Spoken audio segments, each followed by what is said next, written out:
So, you just started using LinkedIn Premium. Now what? Well, on your premium company page, you noticed around 7.5 times more page engagement and 5 times more page views. Well done. And now, new clients are messaging you. All because you're using LinkedIn Premium, which helps you get the business growth you want. Think big, small business. Think big. Start your free trial at linkedin.com/premium small business. That's linkedin.com/premium small business.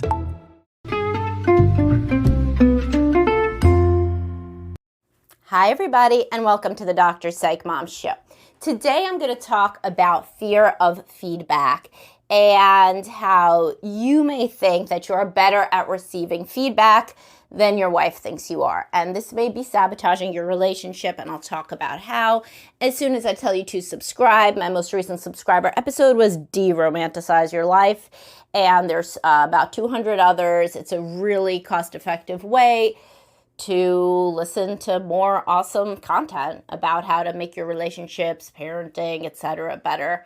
And a lot, by the way, I mean, this is kind of off topic, but I always go off topic. But anything that I talk about romantic relationships can be moved into the realm of parenting, friendship, work as well. You know, there's this idea now that you need to only consume content that's like so specific, and this is in my field too, like people go to a psychologist who has a niche of working with high,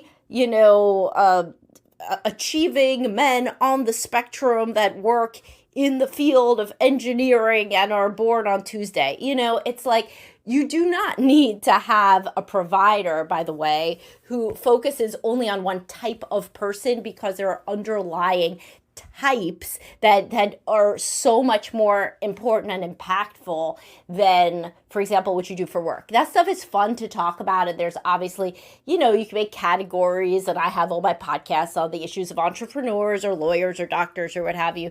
But the reality is that there are basic human level relational issues and interactional styles and communication patterns and attachment patterns from your upbringing. All of these things are umbrellas, and then these little specific interactions are underneath those larger umbrellas. So, for example, I'm talking about fear of feedback right now in your marriage, but you may have it at work. You may have it with your kids.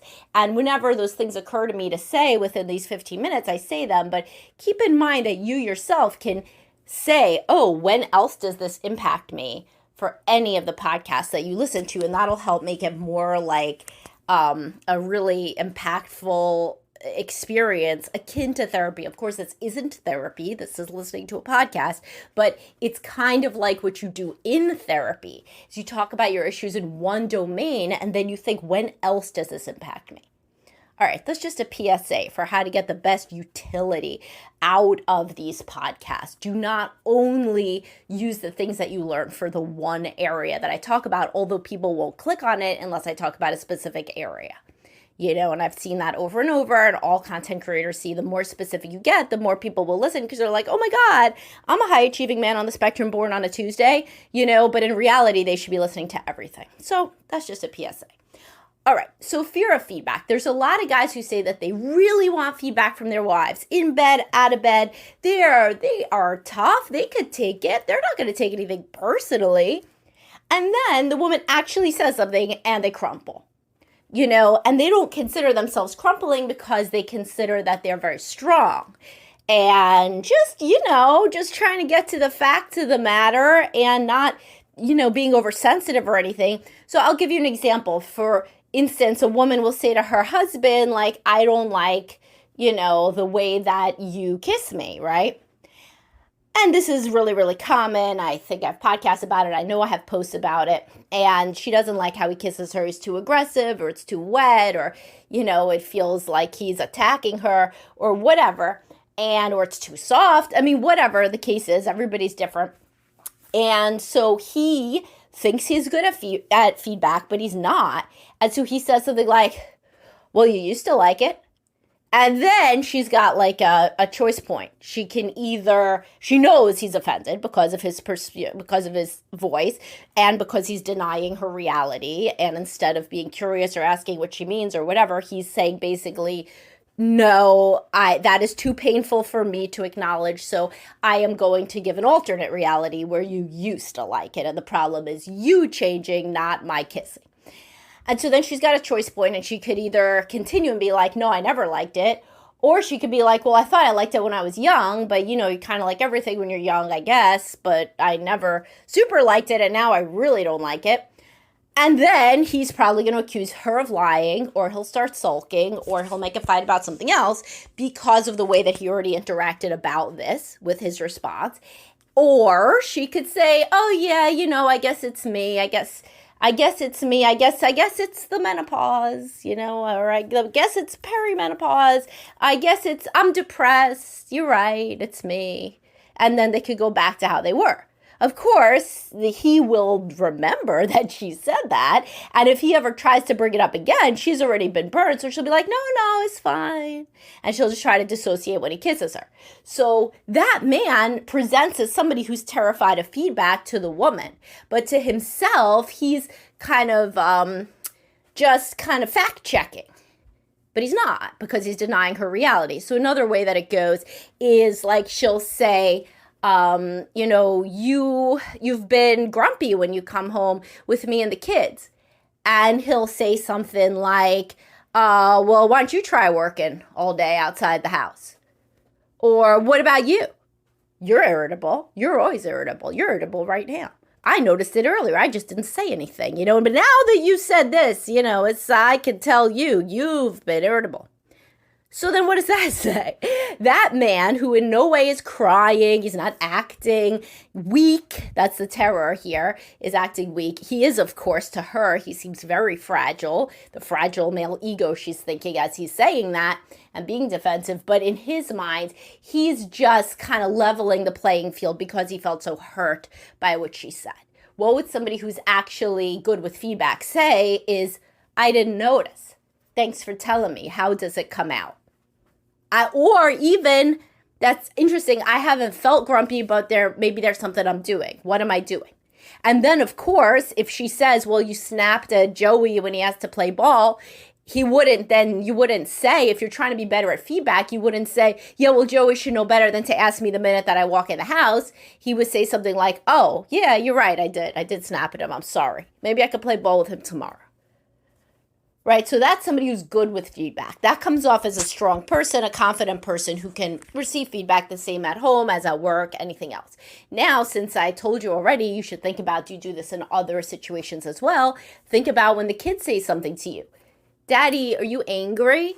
It's like, no, I'm not angry. Who else is going to think about paying all the bills in this house except for me? That's why I'm on my phone at the table. You can't be on your phone at the table, but I can because I make the money. There's guys who say this type of stuff all the time. It comes off very defensive. It comes off very much like, you can't tell me anything bad about me. It is so intolerable to me that I will immediately snap back in a way that makes you understand that you can't approach me with something that I don't like to hear.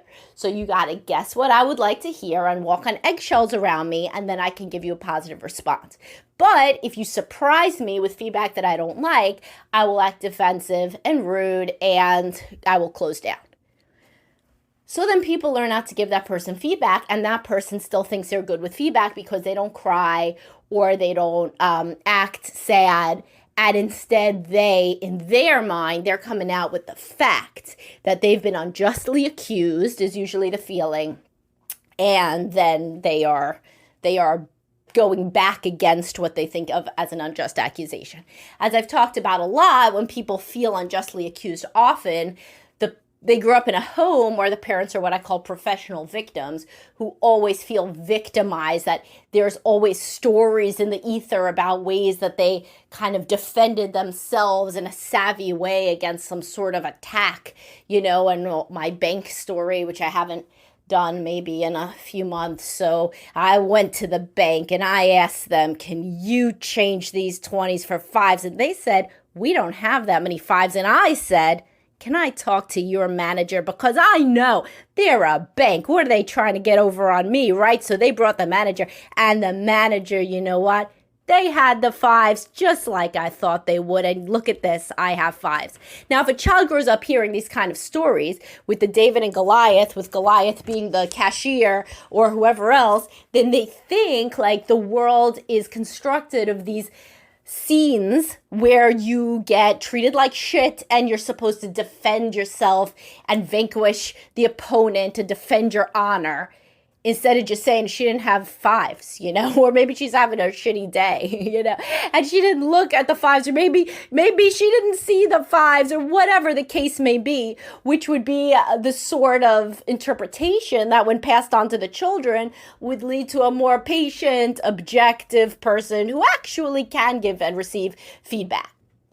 Now, remember, like goes to like, so people marry each other if they're similar on certain dimensions. And so it may well be, if you're listening to this, that your wife is shitty at accepting feedback too. But why should it be a race to the bottom, I mean, whichever partner is listening to this should think, if I'm bad at feedback too, then who are the kids going to learn receiving feedback from? It obviously ain't my spouse, right? And so bring that person into couples therapy and work on shit there. And I have 2 podcasts on how to convince your partner to go to couples counseling, more ways to convince your partner to go to couples counseling. But right now you're listening about you. And I often see this happen with men, specifically in bed, which is why I have the title about this, about men, not being good at accepting feedback from their wives, because I got men that are begging me to figure out what's wrong with their wife. She doesn't like XYZ in bed. I get the woman there and she's like, well, I told him I don't like this and I don't like this. But then he tells me I used to, or I do, or everybody does, or the girls before me did. And so then I can't say anything to him. So specifically because men find it important, as I discuss, ongoingly, to have a healthy physical and sexual life with their wife, feedback is an essential component to this, so much so that I have another podcast, how to get genuine sexual performance feedback from your wife. And the point is, stop being defensive. And if you're defensive out of bed, she's not even going to try to give you feedback in bed, because if she says to you that you seem like you're in a bad mood and you turn around and say, no, you seem like you're in a bad mood, well, then you seem like a little boy who's very defensive.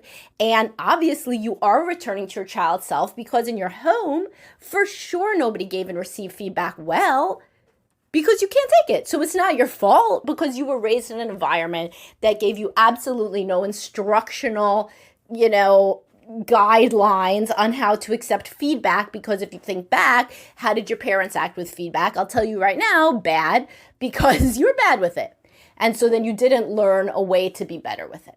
And this happens, by the way, so many times that women say something, and when it really gets to kind of a core part of the person's self-concept, the more the person takes things personally in general, then the more everything that they do is considered a core part of their self versus just shit that they do, right? So if a woman says to her husband, I don't like how you kiss me, he thinks of how he kisses as some sort of core extension of his deepest and truest self.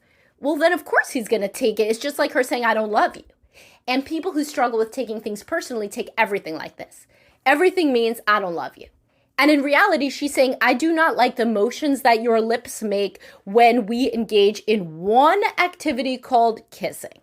And it's not about him at his core. It is about a specific sexual technique that he learned that she never liked, that since he was sensitive and since she's sensitive and since everybody's trying not to hurt each other's feelings in the beginning of a courtship, she never thought to correct, or maybe she tried to correct it in some sort of subtle way by doing it how she liked it, but he never picked up on it. And then it got away from her, and now she feels that, well, shit, he's asking for more sex, but I can't do more sex because the way that I get turned on is kissing, and he can't kiss the way I like, so maybe I'll bring it up. She brings it up. She swiftly gets reprimanded in the ways that I've described, and so that's how that sex life dies, right? I mean, that's the story. And this is more common than you would think, because it goes with everything else. Like, she'll be like, I like the lights off. And he's like, oh, so you don't want to see me? Oh, so you're saying you don't want to see me? Oh, so you're saying you have body image issues. That's what I heard about that. No, she's saying she's a highly sensitive person. She likes it's more erotic with the lights off so that you don't get the light shining down on you, feel like you're waiting for your mugshot to be taken. But he takes everything personally, or he has to hurt her because he feels hurt. So he's like, oh, it's your problem. You got body issues. Or because what he really means is you got issues with my body. So I wish that you had something that I could pin it on. So quickly my brain subconsciously comes up with body issues, which sounds bad. So then you suck, just like I just felt like you made me think that I sucked. So now we both suck. So then it's a race to the bottom, right? And guess what's not going to happen? He's not going to turn off the lights. She's going to continue dissociating during her spotlit sex until she stops having sex with him. And I've seen this happen so many times. And how does it remediate when eventually the partners get better at empathically giving and objectively and non-defensively receiving feedback? So if she's saying stuff like, you only want the lights on because that's what's in porn. I mean, that is factually somewhat accurate because, as I've disclosed, this in other previous podcasts, there are many more battles about the lights being on the longer I'm in practice because guys are more trained on porn. And with porn, you can see everything because it's visual. And so then they think you're supposed to see everything. It's the same as the whole shaving thing, how young guys expect the woman to be completely shaved because that's what they see in porn. But point being, that's not a good way to bring it up. Instead, it would be, honey, I like it better. It's more relaxing. It's more, erotic. It's sexier when the lights are off. And that, if she says it like that, and he's like, oh, because you don't want to see me, huh? Well, you don't look so great either. Then, it's not going to go well. And she's going to say, fuck you, keep the lights on while you jerk off, and I'm sleeping in the other room. So whatever the case may be in your specific marriage, there is likely a way that you can work on receiving feedback better. And the more that you work on receiving feedback better, by the way, that changes the culture of your relationship to one in which we give and receive feedback, with equanimity, grace, and compassion, which is much better than the hopefully humorous little examples I gave you to be entertaining. Because, it's just me talking to myself here, and I've got to make myself laugh. Hopefully I make you laugh too. All right, guys, thank you so much for listening. Hopefully this was of use. By the way, if you ever need a therapist or a coach, reach out to me or anybody in my practice. We have great people at bestlifebehavioralhealth.com, and I always have the links for that in every episode description. And we work with people all over the country, even in other countries. And thanks so much, guys. Have a great day. Talk to you soon.